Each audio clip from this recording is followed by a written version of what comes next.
Friends, welcome back to our channel. இன்னைக்கு நம்ம பார்க்க போற இந்த ஒரு அப்டேட்ல மெட்ராஸ் ஹைகோர்ட் ரெக்ரூட்மெண்ட் 2025 அதாவது கீழைமை நீதிமன்ற வேலை வாய்ப்பான அந்த எக்ஸாமினர் ரீடர் ஜூனியர் பெயிலிஃப் எக்ஸெட்ரா இந்த மாதிரி கேட்டகரியில இருக்கக்கூடியவங்களுக்கு வைவா அப்படிங்கறத ஸ்டார்ட் பண்ண போறாங்க.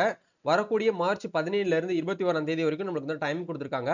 இந்த டேட்ல வந்து கவுன்சிலிங் வந்து சென்னையில வந்து வைவா வந்து சென்னையில வந்து நடக்கும் அப்படிங்கறது சொல்லிட்டாங்க. இந்த வைவாக்கு வந்து எப்படி நம்ம வந்து ரெடி ஆகுறது, தயாராவது எப்படி அப்படிங்கறத இந்த வீடியோல வந்து பார்க்க போறோம். ஏற்கனவே வந்து எப்படி வந்து நம்ம வந்து ரெடி ஆகுறது, என்ன டாக்குமெண்ட்ஸ்லாம் வந்து தேவைப்படும் அப்படிங்கற பத்தி அப்டேட் ஒரு ஓவராலா சொல்லியிருந்தோம்.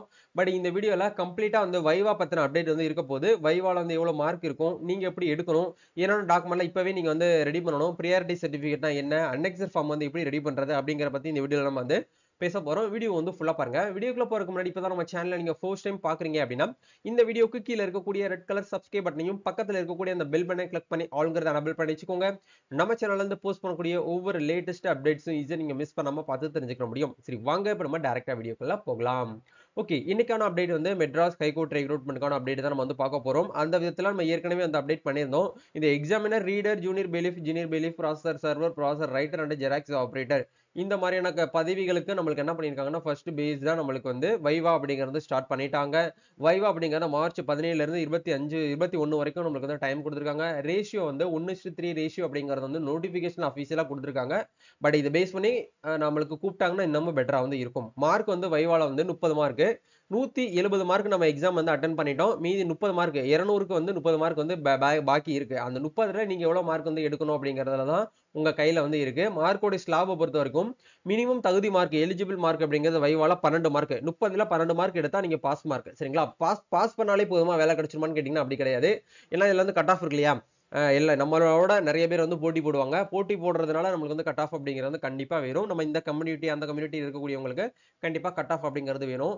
அதனால கட் ஆஃப் வந்து ரொம்ப ரொம்ப முக்கியம். 30க்கு நீங்க 24 25க்கு 26க்கு மேல எடுக்கக்கூடியவங்களுக்கு தான் வந்து பாத்தீங்கன்னா பாசிபிலிட்டிஸ் வந்து இருக்கு நெக்ஸ்ட் மூவ் ஆகிறதுக்கு, அதாவது ஃபைனல் செலக்ஷன் லிஸ்ட்ல வர்றதுக்காக சான்சஸ் வந்து இருக்கு. சரிங்களா? அதுதான் உங்களுக்கு இந்த இடத்துல அப்டேட் பண்ணிருக்கோம். மார்க்ஸ் லேபை பொறுத்த வரைக்கும் நீங்க வந்து வைவாக்குள்ள வந்து போறீங்க. வைவா மீன்ஸ் வந்து இன்டர்வியூ தான் வைவான்னு சொல்றாங்க. இன்டர்வியூல என்னென்ன கொஸ்டின் கேட்கறாங்க அப்படிங்கிற உங்களுக்கு டைட்டில் அந்த ஹெட்லைன் மட்டும் கொடுத்துருக்கேன், அதை நீங்க பார்த்து தெரிஞ்சுக்கோங்க. ஸ்லாபை பொறுத்த வரைக்கும் உங்களுக்கு ஸ்டார்டிங்ல கொஸ்டின் கேட்பாங்க. முதல்ல செல்ஃபா உங்களை பத்தி சொல்லுங்கன்னு சொல்லுவாங்க. செல்ஃபா உங்களுக்கு அப்டேட் பண்ண நீங்க எப்படி பேசுறீங்க அப்படிங்கறத பார்த்து தெரிஞ்சுக்கிட்டு 12 மார்க், 18 மார்க், 21, 24, 27, 13 சொல்லிட்டு 3 ஸ்லாபா நம்மளுக்கு வந்து அப்படியே அப்டேட் ஆயிட்டே இருக்கும். 3 ஜட்ஜ் நம்மளுக்கு முன்னாடி வந்து உட்காந்துருப்பாங்க. அவங்க கேட்கக்கூடிய கொஸ்டின்ஸ்க்கு நம்ம கரெக்டா வந்து ஆன்சர் பண்ணணும். தெரியும்னா தெரியும்னு சொல்லுங்க, தெரியலனா தெரியலன்னு சொல்லுங்க. ஓவரால் மார்க் வந்து நம்மளுக்கு 200 மார்க். 200க்கு நீங்க எவ்வளவு மார்க் எடுக்க போறீங்க அப்படிங்கிறது உங்க கையில வந்து இருக்கு. இன்டர்வியூட டூரேஷனை பொறுத்த வரைக்கும் நம்மளுக்கு 10ல இருந்து 15 நிமிஷம் வந்து பெர் கேண்டிடேட்ஸ்க்கு வந்து நடக்கும். ஏன்னா நிறைய பேர் இருக்கிறதுனால நம்மளுக்கு என்ன பண்ணுவாங்க, ரொம்ப கம்மியா இதே 15 நிமிஷங்கிறது வந்து அதிகம் தான். எனக்கு தெரிஞ்சு ஒரு 10 நிமிஷத்துக்குள்ள ஒரு ஸ்டூடெண்ட்ஸ்க்கு வந்து நடத்தி முடிச்சிருவாங்க. அதுல உங்களுக்கு இருக்கக்கூடிய டாபிக் அப்படிங்கிறது செல்ஃபா உங்களை பத்தி சொல்லுங்கன்னு சொல்லுவாங்க. நீங்க எந்த டிஸ்ட்ரிக்ட்ல இருந்து வரீங்க, உங்களோட எஜுகேஷன் என்ன, நீங்க இப்ப எக்ஸாம்பிளுக்கு நீங்க வந்து ஜூனியர் பெயிலிஃப்ங்கிற போஸ்ட் வந்து எடுத்திருக்கீங்க அப்படின்னா ஏன் இந்த போஸ்ட் எடுக்கிறதுக்கான ரீசன் என்ன அப்படிங்கறத கேட்பாங்க. கோர்ட்டோட டீடைல்ஸ் வந்து கேட்பாங்க. கோர்ட் நீங்க நீங்க மதுரையில இருந்து வரீங்க அப்படின்னா மதுரை ஜூனியர் பெயிலிஃப்ல செலக்ட் ஆயிருக்கீங்க அப்படின்னா மதுரையில இருக்கக்கூடிய நீதிபதியோட பேர் என்ன, டிஸ்ட்ரிக்ட் கோர்ட்டோட இருக்க ஜட்ஜ் பேர் என்ன அப்படிங்கறதெல்லாம் வந்து கேட்பாங்க. அதெல்லாம் நீங்க வந்து பேசிக்கா வந்து தெரிஞ்சு வச்சுக்கணும். கோர்ட்டோட டைமிங் என்ன, கோர்ட் கேம்பஸ்ல என்னென்ன வந்து அவைலபிலிட்டி இருக்கும், மார்னிங் எப்போ வந்து டைமிங் வந்து கோர்ட் வந்து ஓப்பன் ஆகுவாங்க, எந்த டேட்ல வந்து லீவ் நடக்கும், இந்த மாதிரிலாம் பேசிக் விஷயங்களா நம்ம வந்து தெரிஞ்சுக்கணும். அதுக்கப்புறம் மினிஸ்ட்ரிஸ் பத்தி நம்ம வந்து தெரிஞ்சுக்கணும். இப்போ வந்து கோர்ட் எக்ஸாம் அப்படிங்கிறதுனால இது வந்து சட்டத்துறை அப்படிங்கிறனால சட்டத்துறை அமைச்சர் யாரு, சட்டத்துறைக்கு வந்து ஐஏஎஸ் வந்து யாரு, டைரக்டரேட் ஆஃப் லீகல் எய்ட் வந்து எங்க இருக்கு, இந்த மாதிரி சின்ன சின்ன அப்டேட்ஸ்லாம் நம்மளுக்கு வந்து கேட்பாங்க. இதெல்லாம் காமனா எல்லாருமே வந்து தெரிஞ்சு வச்சுக்கிற வேண்டிய விஷயம். சரிங்களா? ட்ரெஸ் கோட் அப்படிங்கிறது ஃபார்மல் ட்ரெஸ்ல வந்து போங்க. மேலா இருந்தீங்க அப்படின்னா நல்லா நீட்டா டக்கிங் பண்ணி முடிஞ்ச வரைக்கும் வந்து பார்த்தீங்கன்னா ஷூ போட்டு நீங்க போங்க. அப்படி ஷூ இல்ல அப்படின்னா ஷூ மாதிரி செப்பல் சைஸ்ல இருக்கும் இல்லையா, அதை போட்டு கூட போகலாம். ஃபீமேலா இருக்கீங்க அப்படின்னா நீங்க சுடிதார் போடுறதோட saree கட்டி போனீங்கன்னா பெட்டரா இருக்கும். பட் சுடிதார் வந்து கம்பல்சரியா போடக்கூடாதான்னு கேட்டீங்கன்னா அப்படி கிடையாது. அது உங்களுடைய ஒப்பீனியன் தான். பட் கொஞ்சம் பெட்டரா இருக்கணும் அப்படின்னா நீங்க saree கட்டு போறது கொஞ்சம் நீட்டா இருக்கும். சரிங்களா? இதான் வந்து நீங்க வந்து அப்டேட்டா நீங்க வந்து வச்சுக்கணும். நெக்ஸ்ட் வந்து நம்ம வந்து ஃபாலோ பண்ண வேண்டிய விஷயங்கள் என்னென்ன இருக்கு அப்படிங்கறத நம்ம வந்து பார்க்கலாம். அதுல அவங்க நோட்டிபிகேஷன்ல வந்து இன்ஃபர்மேஷன் வந்து கொடுக்குற மாதிரி எலிஜிபிலிட்டி தகுதிகள் அப்படிங்கிற பொறுத்த வரைக்கும் விண்ணப்பதாரரை பணியமர்த்த நற்பண்பு நன்னடத்தை மற்றும் முன் வரலாறும் எல்லா வகையிலும் அவரை தகுதிப்படுத்துவதற்காக இருக்க வேண்டும். அதாவது அந்த நன்னடத்தை சான்றுன்னு சொல்றாங்க இல்லையா, கண்டக்ட் சர்டிபிகேட், அது கண்டிப்பா நீங்க வந்து என்ன பண்ணணும் அப்படின்னா உங்களுக்கு தெரிஞ்சவங்க கிட்ட 2 பேர்கிட்ட வந்து வாங்கணும் அப்படிங்கிற வந்து அப்ளை பண்ணும்போது சொல்லியிருந்தாங்க. போகும்போது கண்டிப்பா நீங்க அதை எடுத்துட்டு போற மாதிரி இருக்கும். அது எப்படி வந்து ரெடி பண்ணணும் அப்படிங்கிறத பத்தி ஏற்கனவே நம்ம சேனல்ல ஒரு வீடியோ வந்து போட்டிருக்கோம். அந்த வீடியோவ ஃபுல்லா நீங்க டீடைலா பார்க்கணும் அப்படின்னு நினைச்சீங்கன்னா, நீங்க அத பார்த்து தெரிஞ்சுக்கிட்டு அத வந்து ரெடி பண்ணுங்க. கண்டக்ட் சர்டிபிகேட் வந்து எப்படி அப்ளை பண்ணி வாங்கணுங்கிறத பத்தி ஏற்கனவே தனியா டெப்த்தா ஒரு வீடியோ வந்து போட்டிருக்கோம். அந்த வீடியோவ பார்த்து தெரிஞ்சுக்கிட்டு அதுக்கப்புறம் நீங்க என்ன பண்ணிக்கோங்கன்னா அப்ளை பண்ணுங்க. சரிங்களா? இதான் வந்து கேரக்டர்ஸ் அண்ட் கண்டக்ட் சர்டிபிகேட். இந்த அன்னெக்ஸர் ஃபார்ம் ஏவ கண்டிப்பா எல்லாருமே யாரெல்லாம் வைவாக்கு வந்து போறீங்களோ அவங்க எல்லாருமே கண்டிப்பா நீங்க வாங்கணும். இந்த போஸ்டிங்ல இருக்கவங்க தான் வாங்கணும். இந்த கம்யூனிட்டில இருக்கக்கூடியவங்க தான் வாங்கணும் அப்படின்னு கிடையாது. ஆல் ஓவர் எல்லாருமே எல்லா கேண்டிடேட்ஸுமே வந்து கண்டிப்பா இந்த கேரக்டர் சர்டிபிகேட்ஸ் அப்படிங்கறத வாங்கணும். இது யார்கிட்ட வாங்கணும் அப்படிங்கிறது தான் இதுல வந்து இருக்கு. நீங்க அப்ளை பண்ணும்போது 2 பேர் நீங்க வந்து செலக்ட் பண்ணிருப்பீங்க. அதாவது இவங்கள வந்து எங்களுக்கு வந்து தெரியும். அவங்க பேர் என்ன, அவங்க கான்டாக்ட் நம்பர் என்ன, அவங்க அட்ரஸ் என்ன, அவங்க என்னவா ஒர்க் பண்றாங்கன்னு சொல்லிட்டு 2 பேரை போட்டிருப்பீங்க. அதுல யாராச்சும் ஒருத்தவங்கள கிட்ட போயிட்டு நீங்க நேரடியா நீங்களே ஃபில் பண்ணிட்டு அவங்க கிட்ட சைன் மட்டும் நீங்க வந்து வாங்கிக்கோங்க. சரிங்களா? இதான் வந்து கண்டக்ட் சர்டிபிகேட்.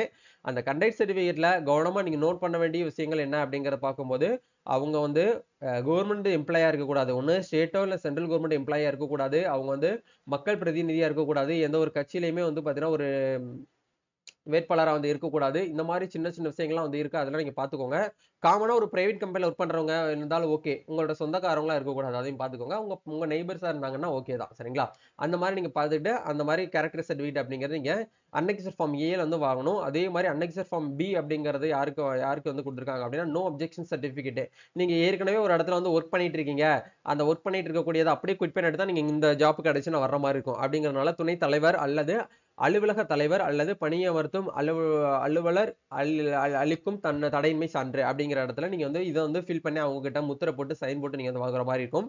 எக்ஸ்பீரியன்ஸ் சர்டிபிகேட் வந்து ஜெராக்ஸ் ஆபரேட்டருக்கு மட்டும் வந்து கேட்பாங்க. மீதி இருக்கக்கூடியவங்களுக்கு கம்பல்சரியா இந்த எக்ஸ்பீரியன்ஸ் சர்டிபிகேட் வந்து கொண்டு போகணுங்கிற அவசியம் கிடையாது. பட் உங்களுக்கு வந்து எக்ஸ்பீரியன்ஸ் இருக்கு. இப்ப எக்ஸாமினர், ரீடர், ஜூனியர் பெயிலிஃப், சீனியர் பெயிலிஃப் இந்த போஸ்டிங்ல ஏற்கனவே நீங்க வந்து ஒரு பிரைவேட்லயோ இல்ல அரசு சார் இல்ல அரசுக்கு உள்ள நீங்க ப்ராஜெக்ட் ஒர்க்கா நீங்க பண்ணியிருந்தீங்க அப்படின்னா எக்ஸ்பீரியன்ஸ் சர்டிபிகேட் கொண்டு போலாம். ஒன்றும் பிரச்சனை கிடையாது. சரிங்களா? அதே மாதிரி டிஸ்ட்ரிபியூட் விடோ சர்டிபிகேட் அப்படிங்கறத நீங்க அதை வந்து வாங்கணும். ஏற்கனவே இ சேவையில நீங்க வந்து ரெவென்யூ டிபார்ட்மெண்ட்ல டிஸ்ட்ரிபியூட் விடோ சர்டிபிகேட் அப்ளை பண்ணி வாங்கியிருக்கீங்க அப்படின்னா இந்த அன்னெக்ஸர் ஃபார்மை நீங்க வந்து ஃபில் பண்ண தேவையில்லை. நீங்க விட்டுறலாம். அதே மாதிரி வந்து பாத்தீங்கன்னா உங்களுக்கு ஒரு சில அப்டேட்ஸ் அன்னெக்ஸர் ஃபார்ம்ல வந்து பிஎஸ்டிஎம் சர்டிபிகேட் ஆன்லைன்ல டைரக்டரேட் ஆஃப் ஸ்கூல் எஜுகேஷன் டிபார்ட்மெண்ட்ல நீங்க இ சேவை லாகின் மூலியமா அப்ளை பண்ணி வாங்கியிருந்தீங்கன்னா நீங்க தேவையில்லை. அப்படி நீங்க பிஎஸ்டிஎம் சர்டிபிகேட் உங்ககிட்ட இல்லைன்னா இந்த ஃபார்மேட்டை நீங்க பிரிண்ட் அவுட் எடுத்து ஃபில் பண்ணி நீங்க வாங்கிட்டு கொண்டு போகிற மாதிரி இருக்கும். சரிங்களா? அதையுமே நீங்க வந்து பாத்துக்கோங்க. போகும்போது என்னென்ன டாக்குமெண்ட்லாம் எடுத்துட்டு போகணும் அப்படிங்கிற பார்க்கும்போது நீங்க ஆன்லைன்ல என்னென்ன அப்லோட் பண்ணீங்களோ உங்களுடைய கம்யூனிட்டி சர்டிபிகேட், எஜுகேஷன் சர்டிபிகேட்ஸ் வந்து 10th இருந்து நீங்க என்ன வரைக்கும் படிச்சிருக்கீங்களோ அந்த சர்டிபிகேட்ஸ் எல்லாமே வேணும்.